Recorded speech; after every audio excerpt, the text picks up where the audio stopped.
welcome to my live stream. This is Marquise from the Keyse Review. How's everybody doing today? It is muy caliente.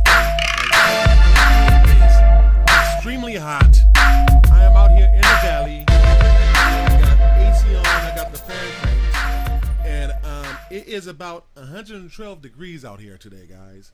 So let me see who's texting. Somebody texting about the live stream. Yes, I'm on YouTube. I don't like to take these, but you know, we got a couple of people, you know, doing stuff. They, you know, everybody like to text and be like, "Oh yeah, you doing it on YouTube?" So I always like to, you know, tell them like, "Yeah, we doing YouTube." Let me send this other one.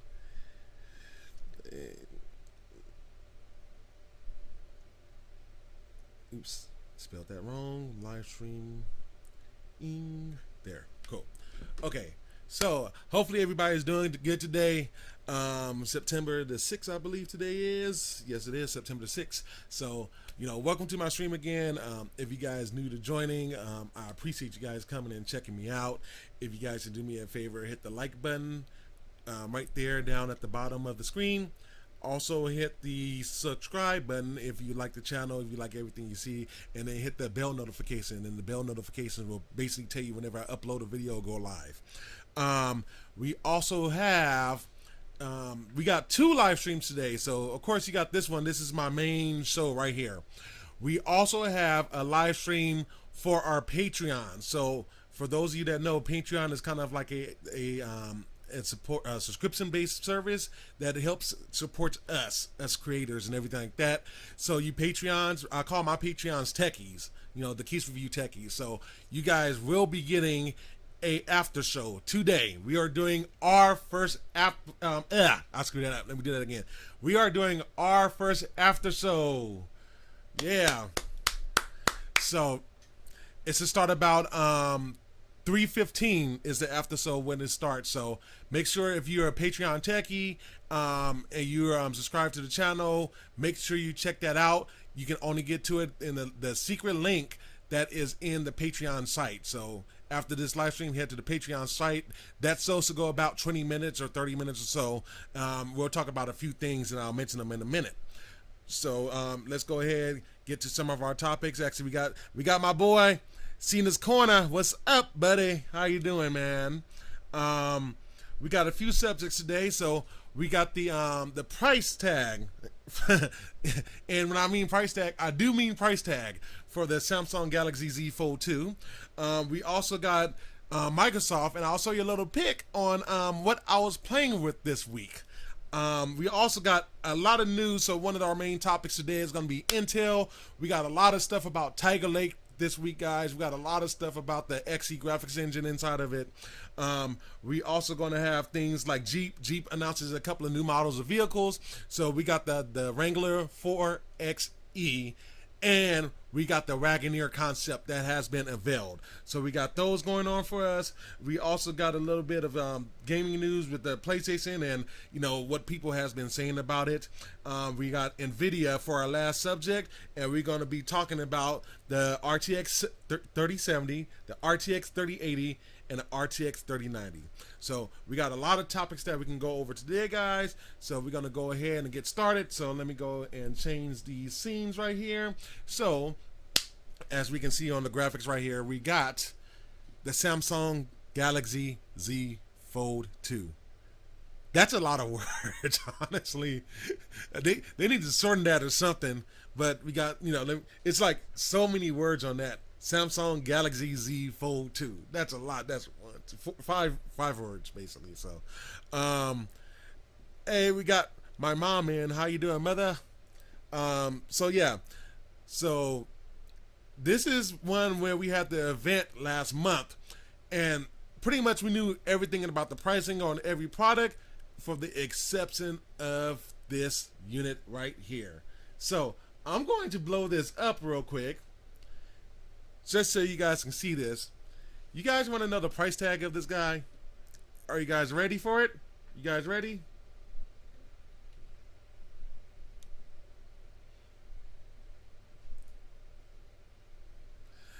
$2,000 for this unit, guys. Basically, it is the same amount of money of last generation. That's a lot of dough. I mean, $1,300 and $1,500 is a lot of money, but $2,000. I mean, you gotta really, really love Samsung. Like, now, don't get me wrong. It looked like they did a lot better on the technology and everything like that. But to me, it just seems that with the Galaxy Fold 2, I'm sorry, Galaxy Z Fold 2, it's just, I don't know, man. 2000. I understand the technology. This is kind of like one of those concept phone, like a concept car, like a concept phone where it's got a lot of new tech in. They improved it, so you see they got the pinhole right there for the camera. They expanded the camera. They make the bezels a little bit smaller. They made the screens bigger. They made the front screen bigger. So they have did a lot to this phone. You know what I'm saying? It's a stunning phone. Don't get me wrong. My thing is I'm not completely sold on the screen, because you can still kind of see those creases in it, And we got a couple of comments here. It costs way too much. Yeah, I'm gonna even have to say that. I think this device should have launched around like $1,500. I think $1,500 would have been a great price. The most expensive phone on the market. Yeah, I don't know any phone that's more expensive than that. Honestly, I'll be hard pressed to find a phone, for the exception if it was, plated in gold, that's more than the Galaxy Z Fold 2. It looks good though. I'm hearing from a lot of people. So I was watching Marquez Brownlee stream. I watched a couple of other people's streams this week, and they were saying that it was a lot better. It's a lot more improved over the original Fold. So it comes to determine if anybody's gonna really buy this device, because of course buying all these extra features on the phone is really luxurious. And I'm still not completely sold when you open it up and put it in basically in tablet mode yet. I still feel like it's kind of too small. I don't know. I mean, that could be me, guys. It could be me, but it's just like it looks nice. They put the brushes on it for the interior and everything like that. So like now, if you're worried about anything that's slipping on. As far as like dust and stuff, because I know that was a big word of everything, dust going inside the phone. You need to make sure you clear out your pockets. You shouldn't have to do that with this phone because it got brushes. It is not IP68 rated, guys, so do not go try swimming with this phone, okay? So here's another screenshot. So I got a few specs right here for you guys. There it is. So you see that it has the 6.2 HD Plus Super AM OLED Infinity O cover display. You have a 7.6 inch screen once you open it. It does have 120 hertz refresh rate, so and it's adaptable refresh rate, so that's a good thing about that. Hide array hands, so the hands pretty much hides after you fully open the phone. The selfie camera is going to be about 10 megapixels. The three rear camera is going to be a 12 megapixel ultra wide, 12 megapixel wide, 12 megapixel photo rear camera. It's got a, I believe the chip is going to be a Samsung. They didn't mention the chip, but they saying 7 nanometer 60-bit octa-core processor. So I'm going to guess that's going to be the Samsung Anos chip. I think that's how you pronounce it. 12 gigabytes RAM, 256 gigabytes of storage, 4,500 milliamp hour battery, and it's a dual battery. And the crazy thing about this, because of the screen, like I always wondered, because with the Note series and at least the Note Ultra and then this phone, like these still have a little bit less milliamp hour battery life than the Samsung S20. So that's weird. Samsung S20 comes with a 5,000 milliamp hour battery, so that's odd to me. But anyway, fast charging, wireless power share, meaning like if you got a Samsung compatible phone, you can put it on your other phone and it charges up for you. Android 10, of course, 5G, Bluetooth version 5, Wi-Fi 6, and it does not have the fingerprint sensor on the screen itself. It does not have that. It has it on the side, right there, like if you press it on the side of the phone. So it does not have it on the screen. So a couple of different things for this phone, and I guess we're just gonna have to find out, how it acts, you know. So anyway, let's move on to the next subject.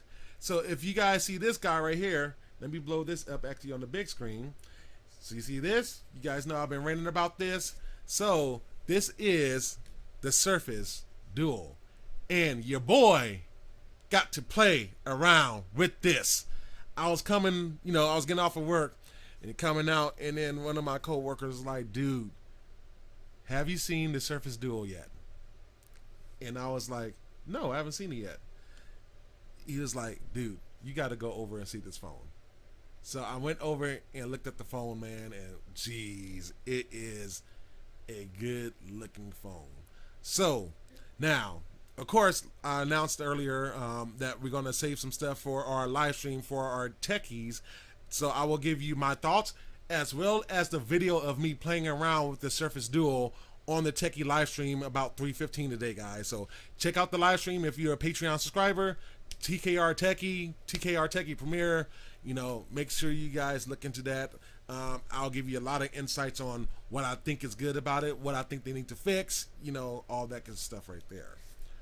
So let's go ahead to Intel. Now, Intel has got a lot of new news today, guys. Well, I shouldn't say today, earlier this week, but if you're watching the Keyse review, you might just hearing about it today, so we'll make it today. So as you guys can see now, we have a brand new logo. So Intel has basically rebranded. I got a whole bunch of pictures that I can show you guys today. So they got a whole bunch of photos of them redoing their logos and stuff like that. This square represents the company history right here. So this pretty much represents their first silicone, from what I understand. Intel has been doing a lot of stuff, man, and we've been hearing about AMD a lot in the news, and AMD is just a performance king. That's all going to change this month. This new Tiger Lake platform, guys, man, I'm still not done. I've probably done about 10 hours of video just on this thing, and I'm still not done watching video yet. They got so much stuff on this, and this is really going to be a game changer. Like, it's really going to be a game changer, guys. So let's check this out. So here's some more logos right here. So here's the new branding. So we have the Intel. So if the Intel logo by itself, Intel inside, and here's the Intel Core and an Intel Evo. So the Intel Evo, the big thing about that is kind of like a platform where everything gets tested to the max. Battery life, endurance. If it drops, if it can survive the drops, all that good stuff. Responsiveness. Does it have biometric logins, all that good stuff. And we have this picture right here.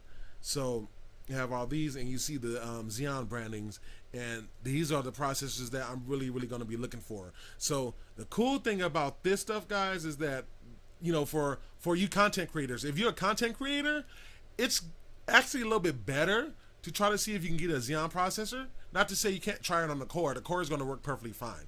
But if you really want the best bleeding edge performance, you want the most stability, the Xeons is usually the way to go. More expensive, but it does support a few more things that the Core series doesn't do. You also see the Intel Iris Xe Max right there. So that's the graphics engine. So here's some more pictures right here.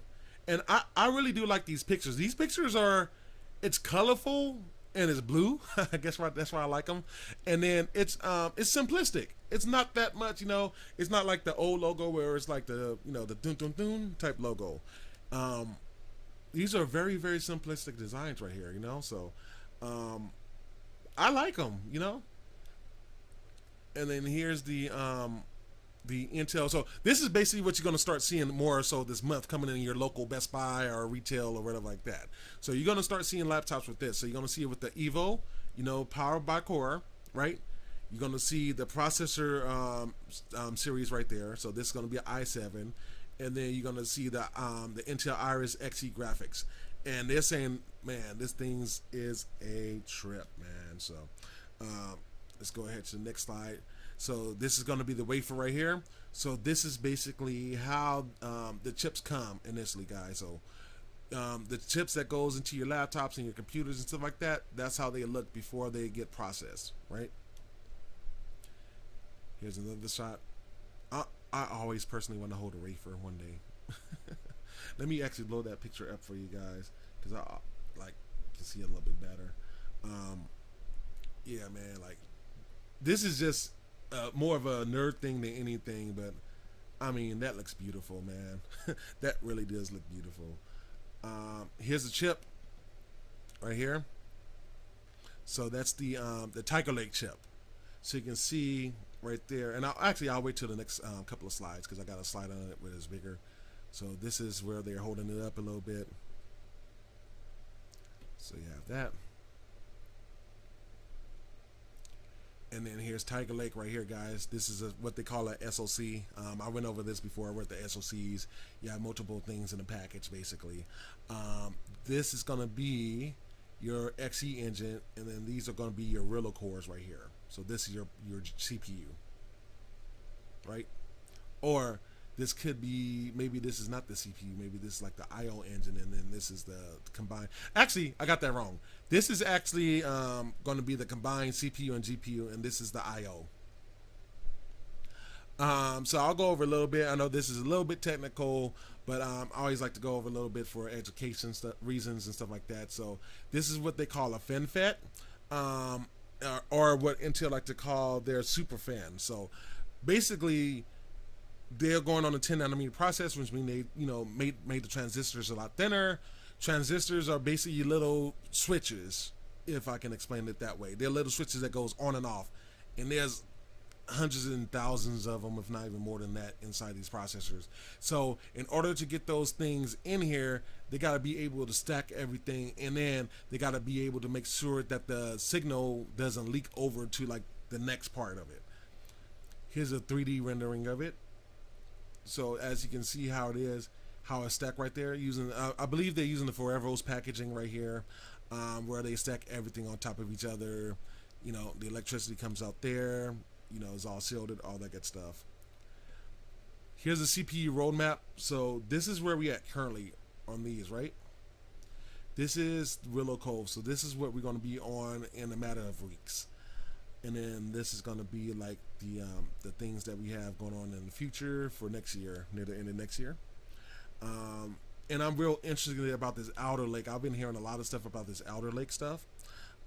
So we'll be watching out for that. But right now we're on Willow Cove, which is, I'll tell you about it now. I got a lot of notes here for it. Here's the performance. So Sunny Cove is where we at right now. This increase right here, guys, is Willow Cove. So if you see, and you can see the clock speeds right here, right? So the clock speed is just under 4 gigahertz. If you see Willow Cove, almost 5 gigahertz. So now what Microsoft always strive to do is get to that 5 gigahertz, frequency, and they're a click from being there. The thing, if you guys are content creating, if you're making music, podcasts, everything like that, cores matters. Of course you want 4 cores, 8 cores, etc. But what really accelerate them is going to be the speed. The faster the speed, the more efficient that program can run. You know what I'm saying? Because I hear a lot of people like, oh, more cores is better. It is better to an extent. You only want more cores when you're doing high-end processing, like cluster processing, or you got like a bunch of devices connected to you, this one device, and you need to get stuff in and out. So yes, cores matter at that point. But when it deals to the programs, so like saying if you're using a music program like Pro Tools, like Reasons, Logic, Sony Studio One, like those especially go over the single core performance, which is gigahertz. So you want to make sure you're looking at your gigahertz, guys. That's going to be very important for a lot of those programs. So you want to look at the gigahertz and then look at the cores for that stuff. The only time you look at really a whole lot of cores if you're like rendering stuff, like if you got a video, yes, you want as many cores as possible. But just regular performance editing, stuff like that, go for the single core performance.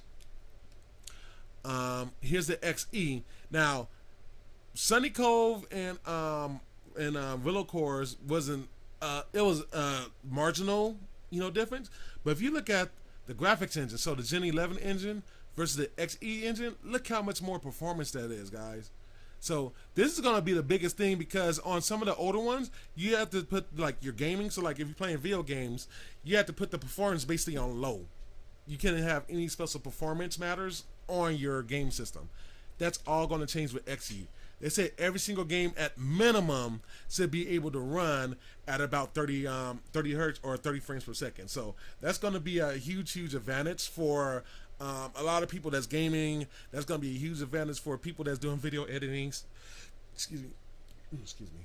Stuff like that, you know. So, and then here's kind of the outlook of the SoC. So the reason why I'm showing this is so you guys can see everything. So you see right here, you have your Wrangler cores, and then over here is your XE graphics card.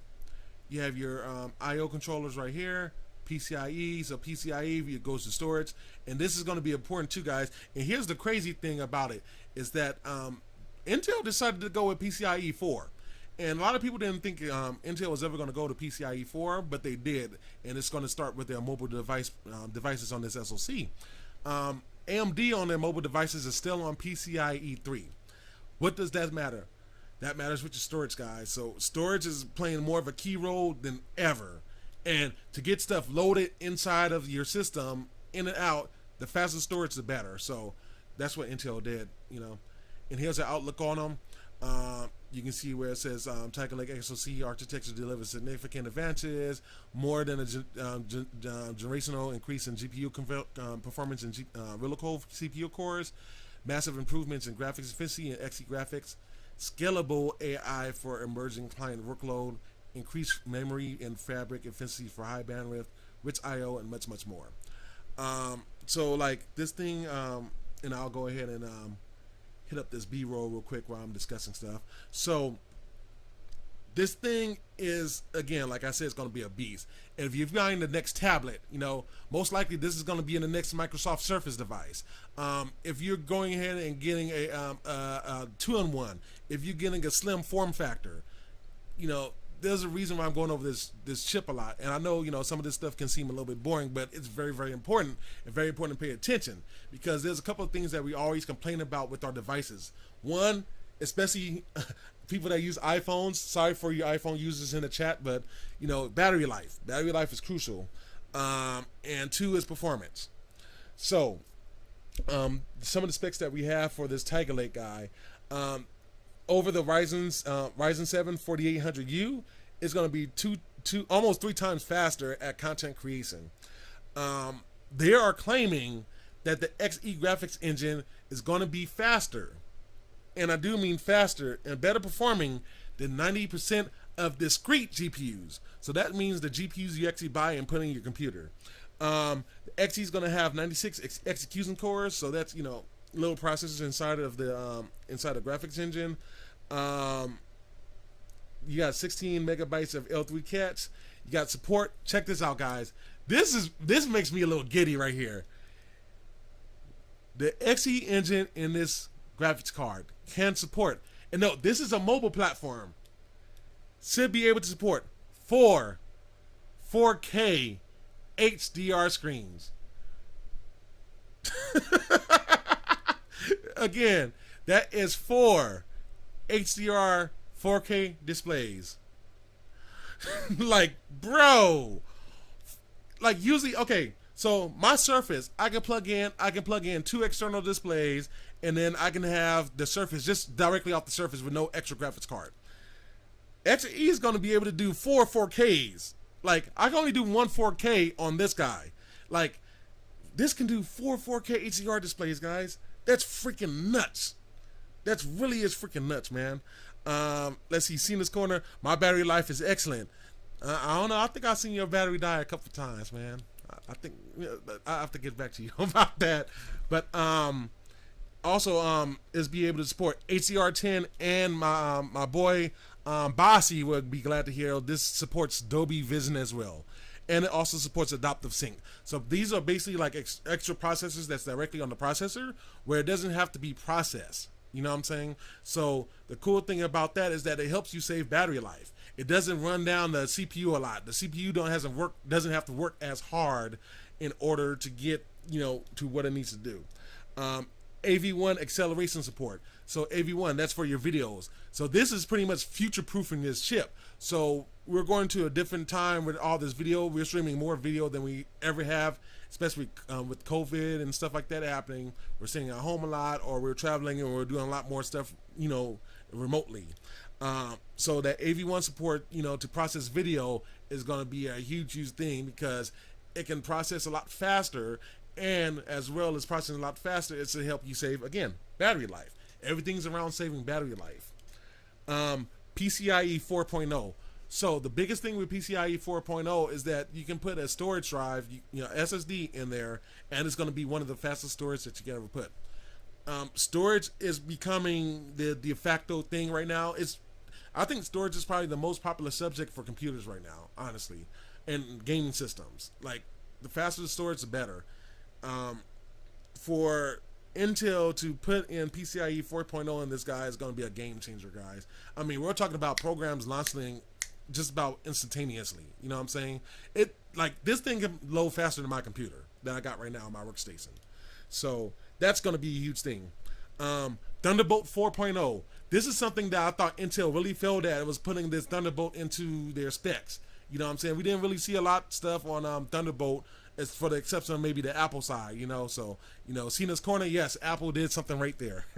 But we didn't see much with Thunderbolt on the Windows side. That will change this month, guys. We're going to see a lot of Thunderbolt stuff. So you'll be able to see a lot of stuff like docking stations that connects to your laptop with one port or with one cord. And it can charge, it can pass through USB signals, it can pass through video signals. If you got an external graphics card, you can plug it into your external graphics card and use your laptop or your tablet as a desktop replacement to play video games, for content creation, all that good stuff. Like, they really did their homework with this. The cool thing is that the chip is only going to take about between 12 to 28 watts, and that's configurable by the manufacturer. And I'll go on a little bit into what you call it in a minute. What Asus got. So I got a little slide for them too. We'll go ahead and replay this real quick. The other cool thing is this is one of the few systems that's going to be able to support dual channel memory. So what dual channel memory means, and I think I said this in the previous live stream, is that you can support 2 different memory channels, so you can expand the bandwidth of memory to and from the SoC. So that's more data at the same time. There's going to be a lot less time that the processor has to be fetching data, which in turn saves battery life, guys. You know what I'm saying? You got other built-in media encoders. This chip's also going to be very huge on AI. So it's got what's called a DP4A engine. I still don't have the abbreviation of that yet, or the what that abbreviation means yet, but I'll try to find out.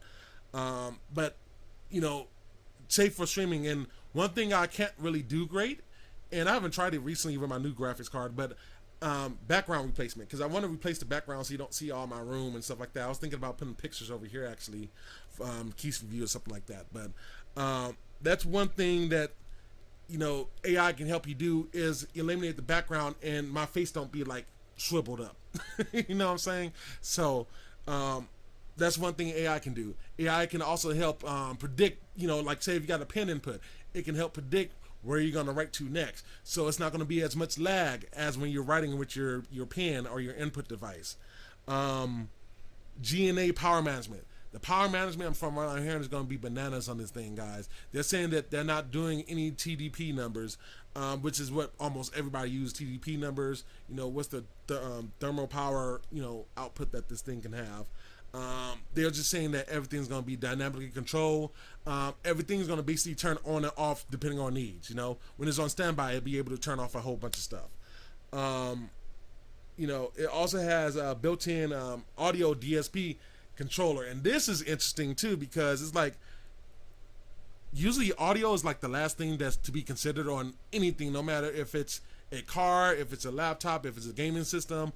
If you guys know from what I've been talking with the PlayStation, Mark Cerny has said how disappointed he was in himself for not treating audio better. You know what I'm saying? So we got a dedicated audio in the PlayStation 5.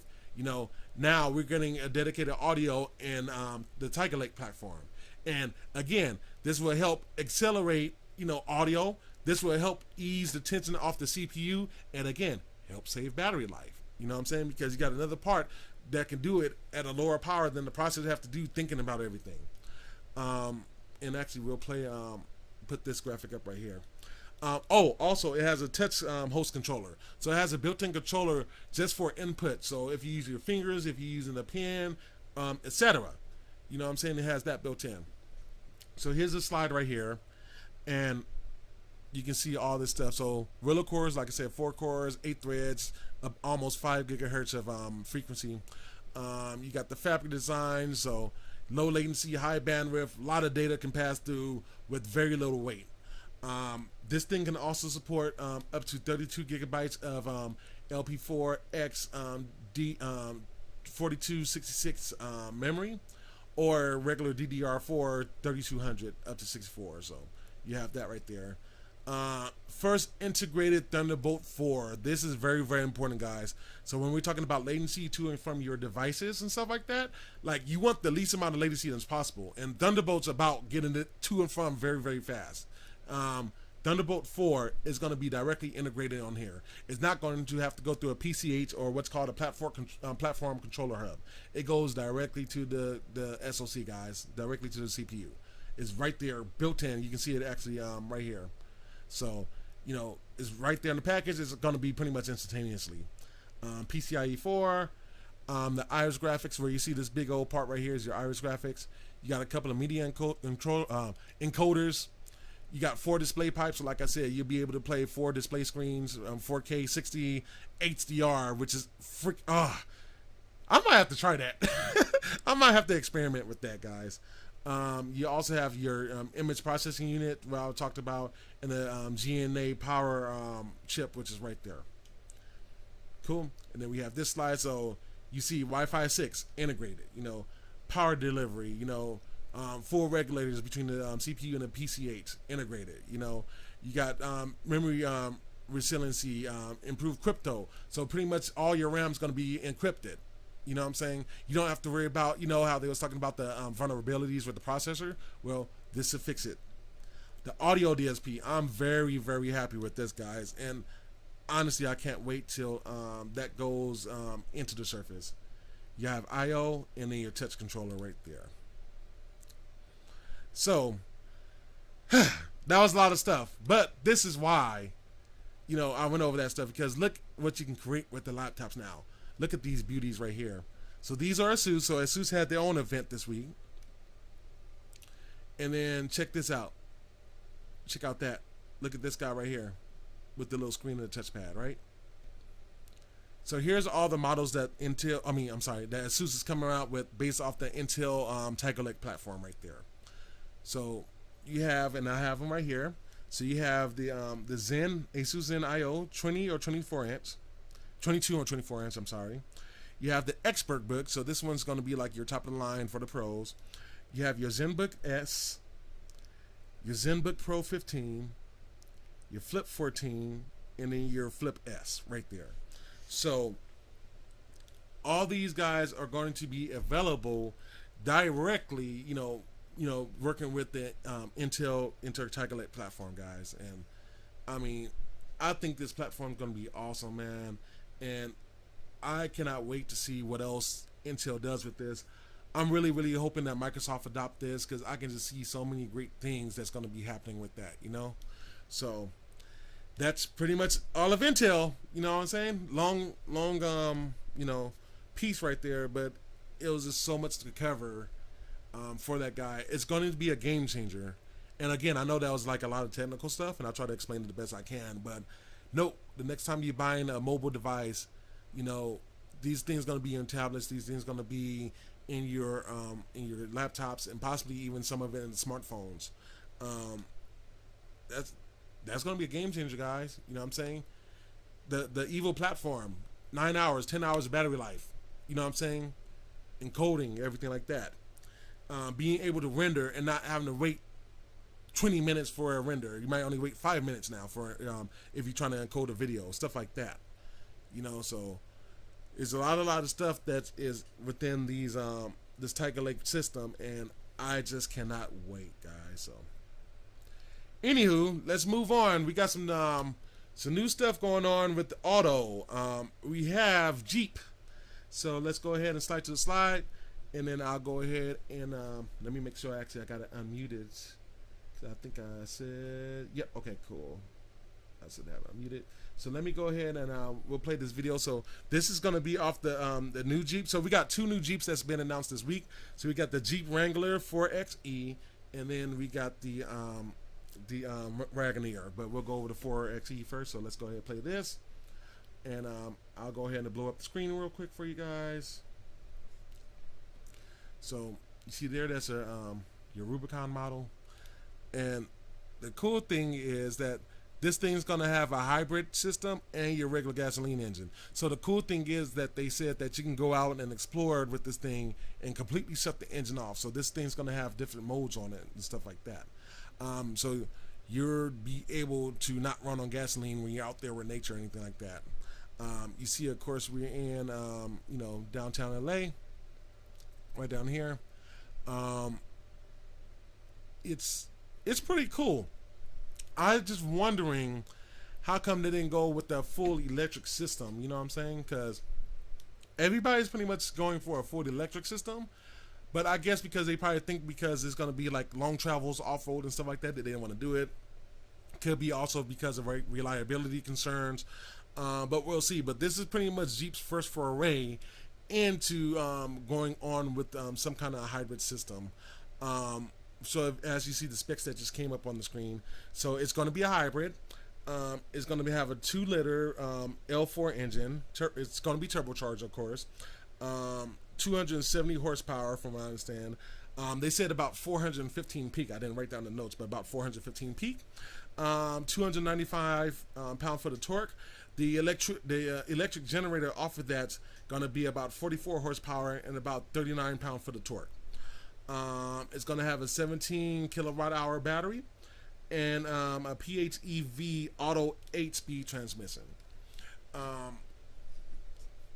It looks like a Jeep, so it doesn't look like it's anything spectacular, honestly. It really just looks like a Jeep, maybe a little bit redesigned, maybe a little bit more modular looks. You know, you can see there's a 4-door right there, and it's running through the engine. So this part right here from the video, what they was explaining is that this guy was actually on battery power.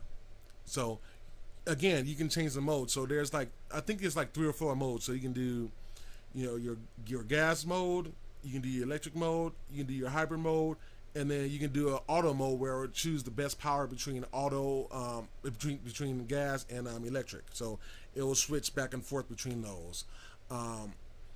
So that's going to be interesting, and I just want to see what they're going to do more with the future, because it's like, it's cool, but then at the same time, it's like, what else are they going to do with this battery technology, you know? Because are they going to expand it for the next versions? You know, are they going to get ready to release a hybrid? I am hearing about a rumor that they are going to try to release a hybrid, so we'll see what they do with that stuff right there. Yeah, it's, like I said, it doesn't look too much more different from a Jeep. Let me see. We got a new comment. Jania Wyatt, welcome joining us today. Hoping you're staying cool. The Jeep looks pretty nice. Yeah, it looks. I mean, Jeeps typically looks pretty nice. The biggest thing, my concern is how they drive, because you know some people complain about how the way the Jeep drives, how it feels when you're turning and stuff like that. So I want to know how much more difference it is from this model to like the previous models. You know. Does it drive easier? Is it easier to turn? You know, how's the off-roading activities? You know, things like that. So it's going to be interesting. Actually, I mean, I'm talking, just watching B-roll, but let me switch right here to my face. But it's going to be very, very interesting to see how this product does in the market and how much does it sells. You know what I'm saying? Because now, remember last month, guys, I showed you guys that Ford Bronco, and even though it's not a hybrid, I mean, man, what an off-road vehicle that was. Like, geez Louise. So this Wrangler's got that to compete with. This is, honestly, I think the Ford Bronco is the first real competitor to the Jeep. The first, I mean, of course, there's been a lot of vehicles that, you know, did it. We had the Toyota FJ and stuff like that. No, screw all that stuff. The Ford Bronco is the one that's really going to be competing against the Jeep. You know, so it's definitely interesting to see how these two vehicles going to be going back and forth and battling and everything like that, you know. So yeah, What you guys think in the comments? How you guys think about the vehicles and stuff like that? Do you guys think it's something cool? I don't think they sold any rock crawling on here. I wish they would have sold some rock crawling, but I guess they're trying to save that for another day. So yeah, that's that.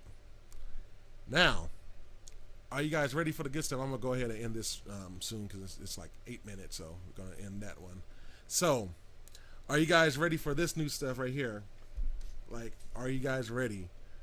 So, you guys know I've been kind of talking about the Wagoneer and stuff like that. It's been popping up here and there.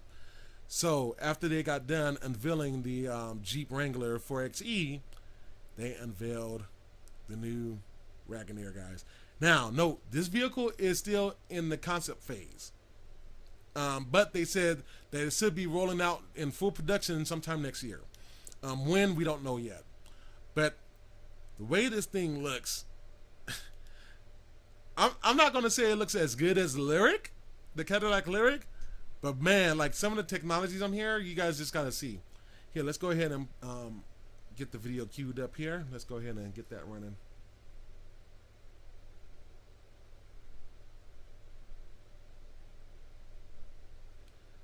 So look at this, guys.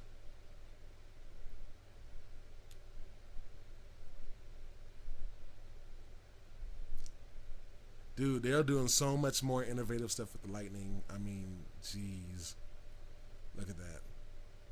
That's beautiful.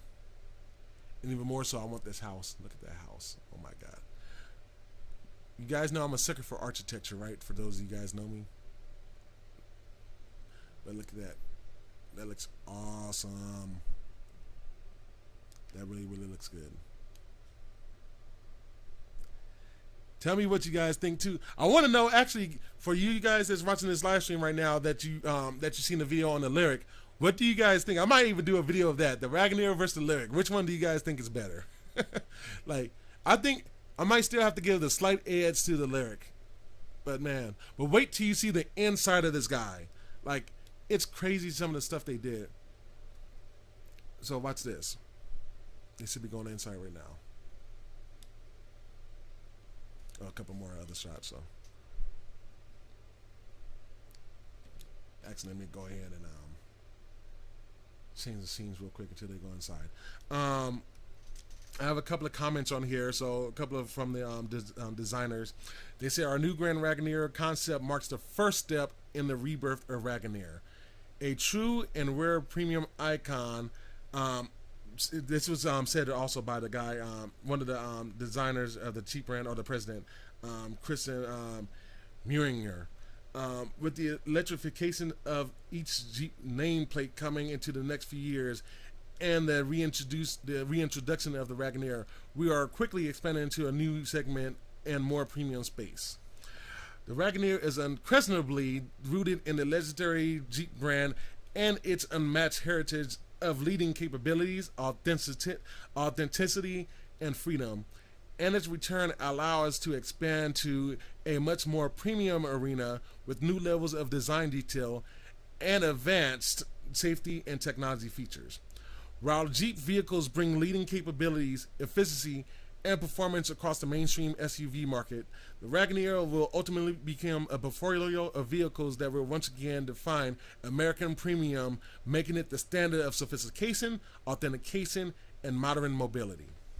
For more than a quarter century, the first Wagoneer and Grand Wagoneer created a new segment for American consumers as the ultimate premium SUV of its day. The new Grand Wagoneer concept is our vision of what a modern expression of this timeless icon can be, and hints at how we can refine and recreate the benchmark of premium SUVs. The Grand Wagoneer concept exterior design is anchored by a prominent obsidian black accented grille featuring the Jeep brand's icon 7 slots. Each slot features an integrated lightweight latticework, while the space above and between each of the 7 slots is lit to create a signature LED design. This LED pattern forms an elegant outline to the grille, helping it to emphasize the width of the overall front fascia of the vehicle. On either side of the grille sits the twin bifunctional LED projector headlamps that are cradled by genuine teak wood. So note, this is like basically they're saying that by the grills is like wood in between some of this. By teak wood. Premium design and meets capabilities in the form of obsidian black aluminum front skid plates and accented front toe hooks. From its sides, the Grand Wagoneer Concept features a statutorily distinguished profile. The Grand Wagoneer Concept SUV stands on a tall 24-inch multi-spoke obsidian finished aluminum wheel features 3D printed elements that resides just below the vehicle's iconic trapezoid wheel arches. A three-piece wheel cap features a Wagoneer logo suspended in acrylic. Nearly 45 inches of total screen spans the length of the instrument panel. And this is where I'm ready for it to get to the inside of the video. But they're saying that, about the screen. A 12.3-inch driver information display behind the steering wheel. A 12.1-inch horizontal touchscreen serves as the main display. Oh, here we go right here, guys. Okay, let's switch. So, perfect. So let's go right there. So look at that, guys. Like, that's crazy. Where was that? There's a 12.inch horizontal touchscreen that serves as the main display screen in the center console with a 10.25-inch horizontal comfort display touch below, separated by the structural aluminum wing that controls the seats and the 4-zone climate control. Check that out, 4-zone climate control, guys. That's crazy. Additionally, a 10.25-inch passenger screen provides the front passenger with the dynamic touchscreen control at their fingerprints. Second row passengers have 30 inches of total screen space at their disposal with a 10.1-inch comfort display screen housed in the center console located between the two captain chairs. Each of the second row passengers also has access to their own 10.1-inch entertainment touchscreen. The technology-rich interior is powered by the FCA's, which is Fiat Chrysler's automobiles, all-new Uconnect 5 system, which delivers an operating speed that is 5 times faster when compared to the previous generation. Uconnect 5 is more connected, helpful, content-rich, and adds greater personalization, making it the most advanced Uconnect system ever. Additionally, the Uconnect 5 Android operating system lays a foundation, bringing access to a broad catalog of applications to answer the rapidly developing demand for an improved user experience. The Grand Wagoneer Concept is the only vehicle audio system in the world powered by Macintosh, which is a huge fancy audio brand. Another classic American luxury brand known for its offerings distinguished home audio systems that deliver the ultimate experience in music and film. The Grand Wagoneer's Concept Macintosh audio system features 23 custom designed speakers, connects to a 24-channel amplifier that provides an immersive audio experience. The audio elements are designed in aluminum and gloss black, true to the design aesthetic of Macintosh high-end home audio systems. So, that, guys, is the Wagoneer. And I think I had a couple of comments popping up here. Excuse me. I'm still on the lyric, but this Wagoneer has my attention. Yeah, I think, and see, the lyric is an electric vehicle too, so it's like, to do that on the lyric is like, man. We got Wow Nice. It's pretty nice. I like, man, that light. I love what these guys are doing with the lights, man. I'm a sucker for lights, bro. I'm a sucker for lights, man. But wait, the more I'm looking at this Wagoneer, I'm liking it. I'm an SUV kind of girl. I like the captain chairs. This is actually really nice. Yeah, it's really nice. Look at the top right there. I think that's supposed to be like a map of some sort. I forgot what they said that was. I have to get that info for you guys later.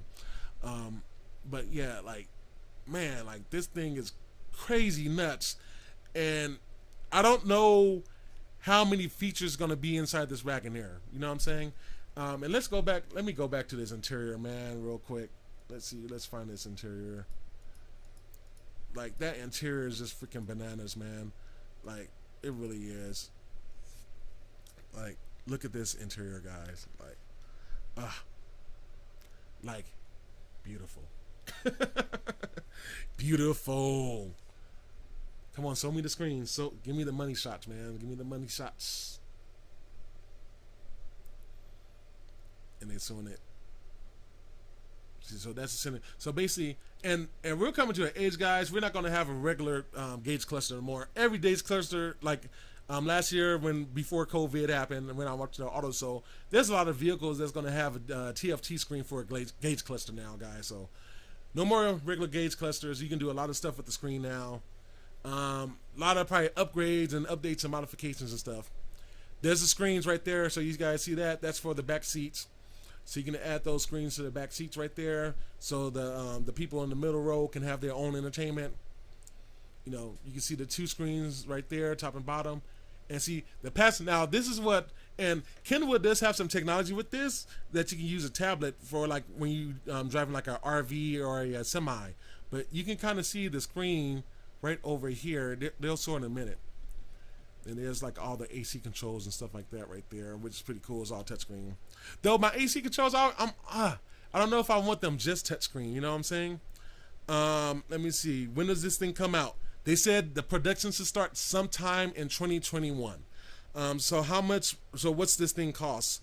I'm hearing it's going to cost north of $70,000 for what I'm hearing. They don't have an official price. This is a concept still. But from what I'm hearing, they're going to be going out with production next year. It's probably going to be late next year, but they will be going with production next year. But yeah, I mean, I love that whole idea with the navigation screen, because I think, you know, especially when you're doing a road trip, if somebody can take over like navigation duties and stuff like that, and then you have a second eye on the map, I think that's just cool, you know, especially if like husband, wife, or, you know, a couple of buddies, you know what I'm saying, and you guys taking a trip to Vegas, you know what I'm saying, like, all that stuff right there is going to be cool. Like the wheels, like I kind of like, you know, they said they have these 3D printed wheels. And actually, let's go back to those wheels real quick. Like you can kind of see like all the little design, like all these little attention to details right there. You know what I'm saying? Like, man, like that stuff is crazy, guys. That stuff is crazy. So that's the Wagoneer, man.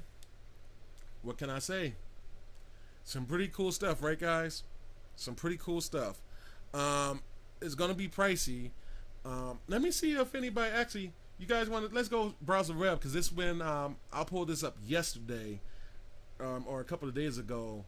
Let's see if there's anything on the interwebs real quick about it, right? So let's just see. I'll have you guys research with me. So, oh, let me turn this off because. Okay, we're back. I don't want it to be buzzing. So let's see how much costs. I am hearing north about $70,000 for what I'm hearing so far, though. Let's see. This is from Motor Trend. They only got pictures. I don't want no pictures. I want prices. Let's see. Let's check car and driver. Okay, look, here's something updated. Check this out, guys. Okay, yeah. So starting around 60K, we'll top $100,000 fully loaded. So there's your answer, Cena counter. About 100 grand fully loaded, starting off about 60. The production of the Grand Wagoneer will arrive in mid 2021. So that's what we got right there, guys. So.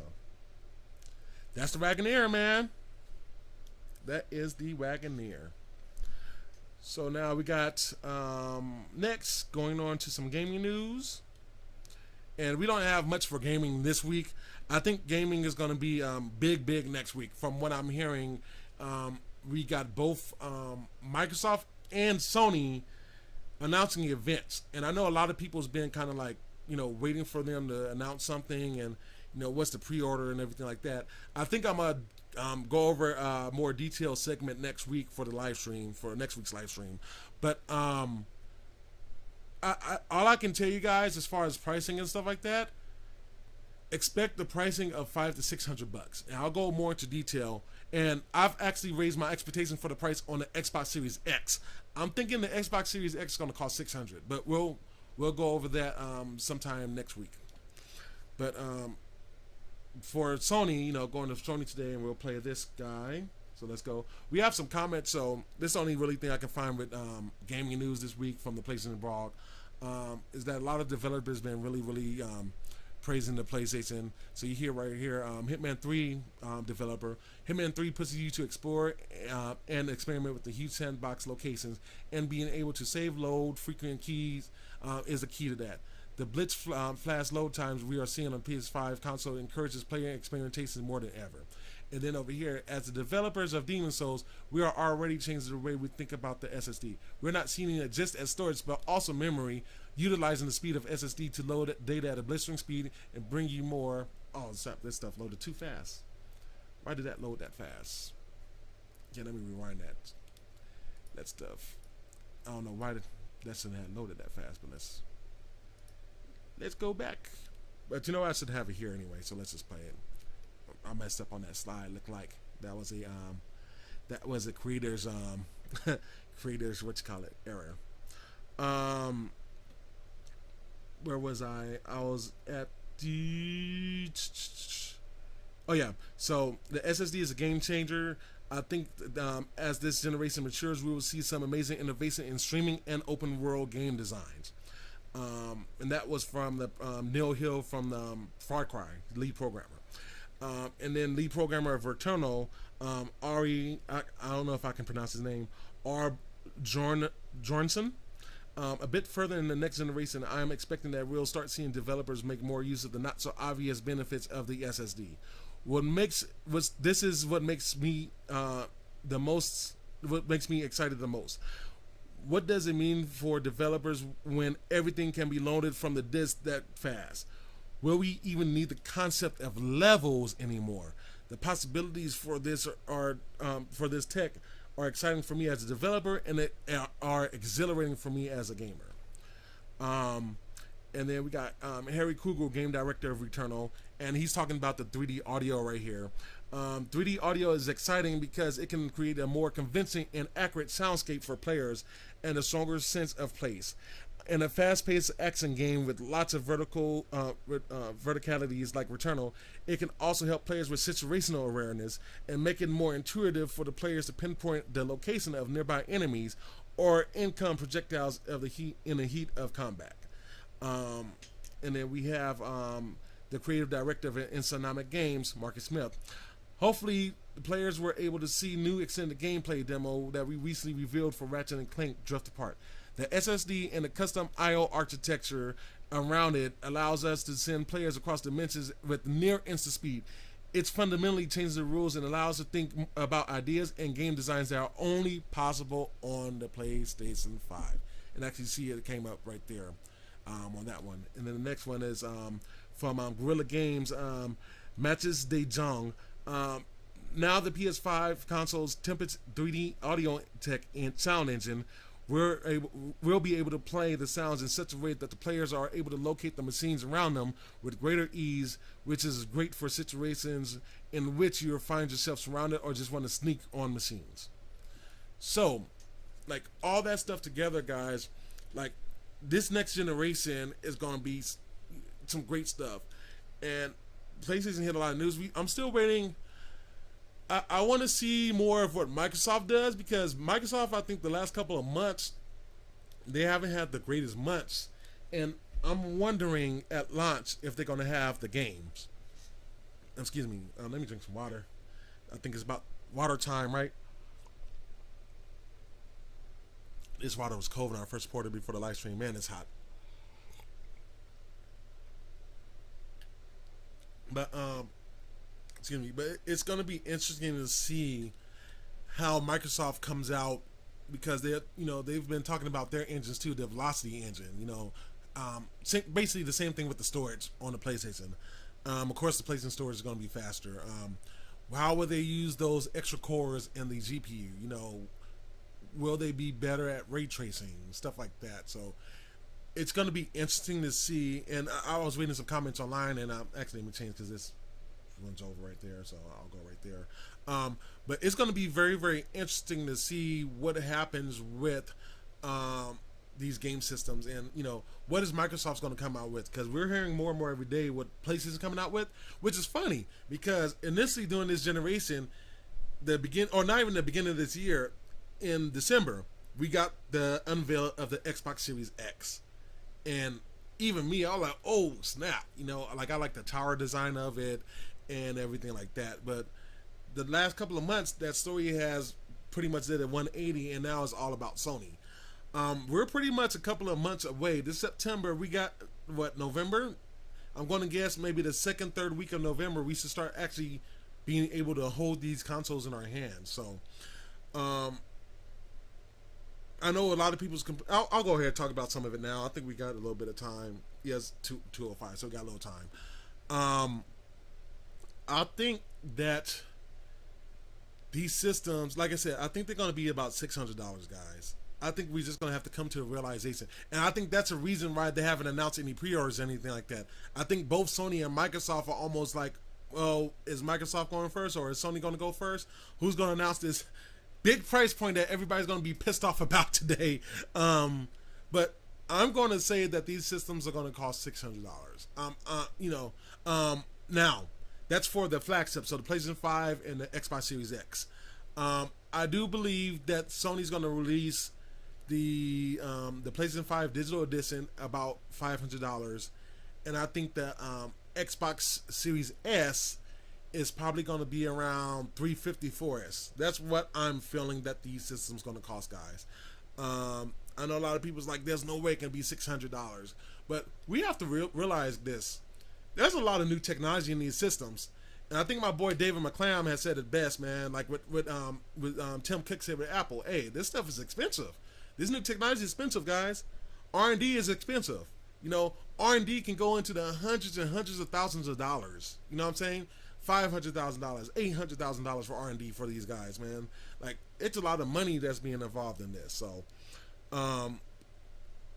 for us to, you know, for people, you know, that complaining, oh, well, we need to have this gaming system unveiled and this and that and the other. Like, I understand it, but I don't think it's, I don't think that we need it right now. You know what I'm saying? Because we already kind of expect the price to be between $500 and $600. Like, that's a given. Like, it's going to be between $500 and $600, guys. So, that's to be expected. What else are we going to get? Because we're hearing, and especially on Sony's camp, from what I'm hearing, is that there's a lot more that they're going to solve. We still don't know what's on the back of the PlayStation 5. What's the port that's on the back of it? We still don't know the UI of the PlayStation 5. We don't know the full UI. I saw a couple of teaser photos in a few live streams ago, but we've seen some of the UI on the Microsoft Xbox Series X, but we still don't know the full UI of the Xbox Series X. What other games going to come out? What games coming out on launch? What games going to be the launch window games? Like, we got a lot of questions that we still need to be answered, and from what I'm hearing, we still all know this month everything. Those of you that know, Sony had came out with a pre-order registration email for the PlayStation, and basically I've registered because I got it. I've been a long time PlayStation, been on PlayStation Online since the PS2, so you know, of course they sent me one, and of course I check, make sure I got my pre-order in, so I can at least be the first. You know, I'm happy I'm working again, and I got some money coming in, and I like to take that time talking about money, thanking my Patreons for supporting me. I should be getting my first paycheck from Patreon soon, so I'm excited about that. So thank you so much to all my Patreons if you guys watching. I really do appreciate you guys helping me out, and we're gonna do a lot more with stuff like that, you know. Let me see, something just came up. What we got here? The very people that complain about the price will be the same ones running out to buy the PS5. Jania, you are 130% right. I complain about the money too a little bit. I'm not gonna lie, but at the end of the day, once you start, I mean, guys, let's be realistic. Especially when you saw that unveiled with the PlayStation, like, so I just saw the video real quick. I just can never get enough of the video. I can never get enough of the video. Here, let me just pull up my my folder real quick. I'll do this where you guys don't have to see it. I'll just pull it up real quick. I love this video because it's just like the way that they made it. It just makes you want the PlayStation. They really do just makes you want it. Like the Xbox is like, and here's the difference between Sony and Microsoft, because like Microsoft had did it, you know, again before COVID, so they sold it live, so everybody's like, yeah. Sony had to have the challenge of unveiling a system with COVID, and this is why I'm saying Microsoft need to just. We know there's a Series S, Unveil the Series S already, man. Like Microsoft, unveil. I want to see the Series S. How does it look? What does it do? You know, is it only 1080p gaming? Like, I really, really would like to see what they do with the Series S. And I really do think that the Series S is going to be that system that is going to be for people that can't afford a lot, but that's going to be that's going to be for those gamers that want to go next gen, but they don't want to, you know, basically lose out on their whole wallets, you know. So anyway, let me go ahead and let's move this to this. Oops, I didn't mean to do that. Let me pause that real quick and let me move this to the other screen. Oh, it's on full screen. Let's move that to the other screen. And I just want to, so, you know, if just in case you guys haven't seen this yet, I want to show you guys this video. Like,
this part right here, when you finally see it, just like,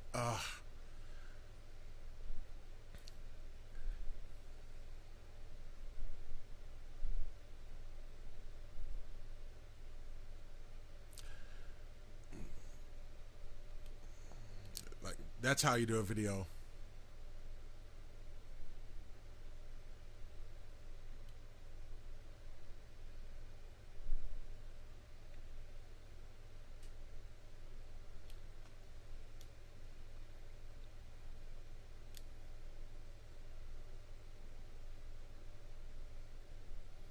And everybody cheering right here. Ah! Everybody cheering. PlayStation, it looks nice. Then you got people, oh, it looks like a router. Then you got some people like, man. And then you get to this one right here. And you're like, why are they showing it again? Like, what the heck is Sony doing? And you think they're showing the same system. But then this is when they sold this. The digital edition.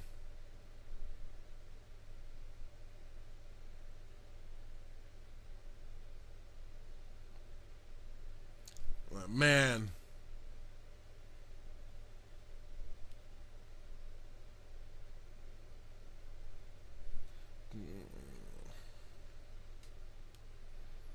Yeah, all the accessories and stuff, you know.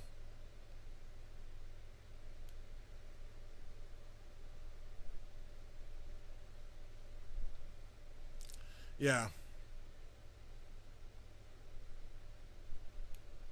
Yeah, that's how you do a video. I keep saying, man, Microsoft just need to go ahead and steal some of Microsoft's people, man. You know what I'm saying? They just need to steal some of their marketing, man. Because to me, like, they should have unveiled. They should have unveiled. Why the scene's not changing? Let me hit this. There you go. They should have just went ahead and unveiled the Series S. I think, in my personal opinion, Microsoft should have just unveiled the systems together, man, because I think that would have made it even more exciting, you know, like, because that's where we at, man, you know, just unveil the systems, because it's like, no, the Series S is, the Series S is going to be the weaker system of the two, you know what I'm saying, if that makes sense. So it's a weaker system of the two, so you might as well just go ahead and show off the system at the same time as your flagship, you know, because then we're going to get it, we're, you know, in September, we only got 2 more months. We know that Sony at least got two systems. You know, if they come out with the third one, we'll be surprised, which I doubt. I don't foresee them coming out with another one, but you know, Microsoft just, you know, they need to sort to where they have the Xbox Series X and then they have the Series S, and you'd be like, oh man, you know, have them look almost the same. You know, like some of the people have them rendered where it looks white, whatever like that. Even if it looks the same, you know, it might not be like the most extravagant design, but I still think the Xbox Series X looks nice enough, honestly.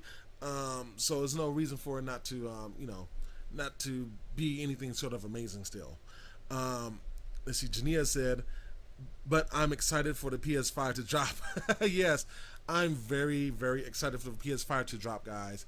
And note, we're about a little bit over 2 months away. I'm hearing rumors that these systems are going to launch between the 9th and the 20th of November. So we'll go more into details with it next week. I just had a little extra time because I got done with some of the other stuff a little bit sooner. But we're going to go for our last subject of the day, guys. So let me go ahead and play this guy right here. Go change that slide for me. So we have our last big subject, which has been NVIDIA. So for those of you that are computer gamers, for those of you that are content creators, you guys know that this news was extremely big. I know people was like Sony was being mum with a lot of the stuff with the PS5, but to me, it was really NVIDIA that was really being quiet about a lot of stuff. And they finally unveiled last week their new GTX, or I'm sorry, not GTX. GTX is dead. Their new RTX line of graphics cards. So this is going to be the 30 series right here. So you see, we got 3 graphics cards, and we're going to be going over them. So we have the what's called it? We have, oh, I gotta click onto this so we can see my little pointer. So we have the RTX 370, the RTX 380, and the RTX 390 right there, right? So those are the 3 graphics cards that we have. And these things, especially this dude right here, this thing is beefy. So before we go and show you a little bit of video, let me go to this guy. So this is the chips of the new Ampere.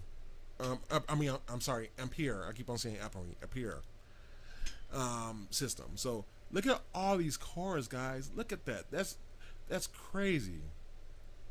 So these right here. So you see these little squirrels. This is called the graphics processing unit right here. So you have 8 of these in this system, right, in this graphics card, and then you look under that. These little green things are all the cores. So, and I do have the specs on all the cores and stuff like that too. So we'll go ahead and go over and let's go ahead and we're gonna start this video right now.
Man, what a video, guys. I mean, these things look amazing. So from some of the stuff that NVIDIA was talking about, these are like some of their most revolutionary graphics cards. Really, they're really proud about the thermal designs with the fans. This is a 3070, so you might not see it as much with this one, but you can see it like back in the video where they was talking about the push-pull design with the fans and stuff like that. How one fan's on top, one fan's on bottom, for the exception, I think, of the 3070. So anyway, since we have the 3070, we'll go over it right now. So this is a picture, and we'll go ahead and blow this up on full so you guys can get the full effect of it. Check that out. Here's the next one. So for those people that was questioning it, you know, here's that new 12-pin connector. So there should be a pigtail that comes in each box, I believe they said, where it's going to be a 12 to dual 8. But that's the connector right there. And then here's some of the specs, guys. So this 3070. So this thing's going to have 5,888 CUDA cores. So those little green things, 5,000 of them inside this processor, guys. That's ridiculous. 8 gigabytes of GDDR6 RAM. Mine's got 8 gigabytes, so this is like at the cups of what I got, and this thing's probably gonna blow it out of the water as far as processor. Memory interface 256 bit. TDP 220 watt. Now I want to point this out for the TDP because typically TDPs on a $500 card is usually a little bit lower, but these guys are already at 220 watts, and you're gonna see what they're gonna be like on the more expensive cars. It's gonna take a PCIe 8-pin, but you know, as you saw, the connector was a 12-pin. The PCIe interface is PCI 4, so it's the newest PCIe interface, and it's about $500. So, you know, that's what's to start. So that's the mid-range card right there. And then we have this guy. So this is what they're calling the flagship. So this is going to be their 3080 RTX 3080, guys. So I'll leave that picture up for a little bit. You can just kind of see how they designed it. You know, like this, NVIDIA, I think this is their most ambitious design. Because I think when people first saw it, like the renders, I even said, oh, that's fake. There's no way they designed nothing like that. But no, they did. Like, look at that. That's crazy. And then you see it right there. There's your PCIe fingers right there, your code fingers, where you plug into the PCIe slot. There's that fan on the bottom right there. You know, there's the fan at the back, which I should have delayed that graphic, but that's all good. But look at this. So the last one had 5,000, almost 6,000 cores, right? Look at the cores on this guy. 8,704 CUDA cores, guys. So this thing should be able to rip. Like, seriously, rip. Boost clock, 1.7 gigahertz. 10 gigabytes of GDDR6X RAM. Like, geez. 320-bit memory interface. So it should be a lot of data being passed through between the GPU and the RAM. TDP. So the last one was 220. This one's a whole 100 watts more than that, guys. And then the required power, dual PCIe 8 pins. So this is the one that's going to need those duals. 320 watts. So usually you can get about 75 watts off from the PCIe slot, and then you can get the rest of them from the ports that you plug in. So this thing needs basically the PCIe power plus 2 PCIe 8-pin power connectors. That's freaking bananas, guys. That really is. Like, Lord Jesus, help somebody's soul. And this guy is going to be about $700, by the way. So this is what they're calling their flagship gaming card. You know what I'm saying? So that's that.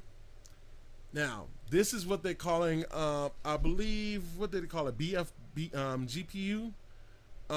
So they're saying for this one, which is the RTX 3090, this is going to be like their card for like high-end computing. They're content creators, everything like that. So this is their card. So the RTX 3090. Just look at that, man. That's just a freaking crazy design. It's actually pretty clean. You know what I'm saying? That's actually pretty clean.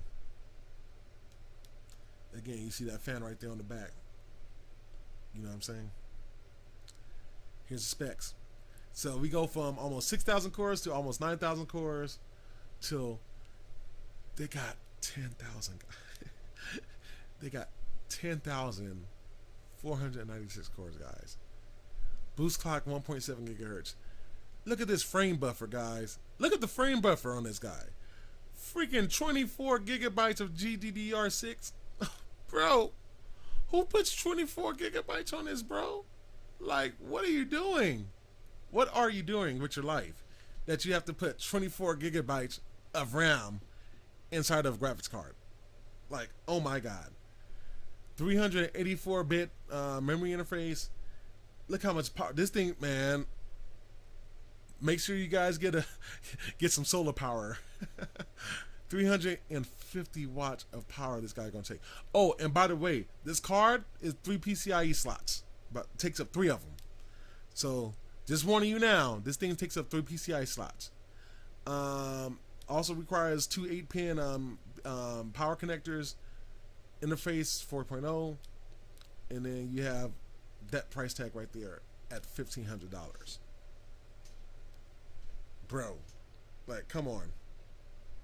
And then they also announced, I don't have it on the slides, but they also announced from the, if anybody watched my live event earlier this week, they're going to have up to 58 ray tracing cores. They're going to have 238 tensor cores, and they're building all of that off the Samsung 8nm NVIDIA custom process right there.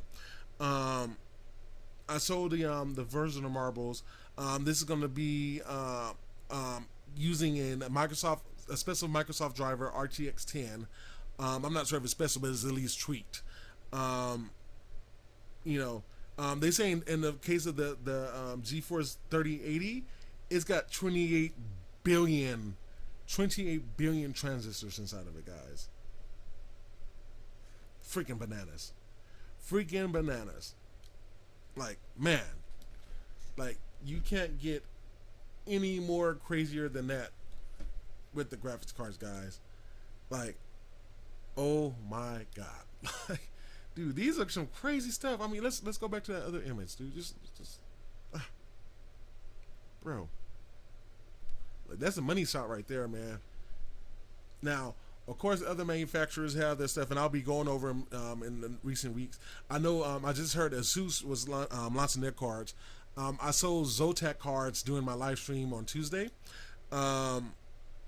But I'll probably put some more together and stuff like that. But man, these cards are just like crazy stuff, man. Like, these are some really, really crazy cards, and like this is kind of why I call this this stream the month of September, or the tech of September, because this is just the beginning.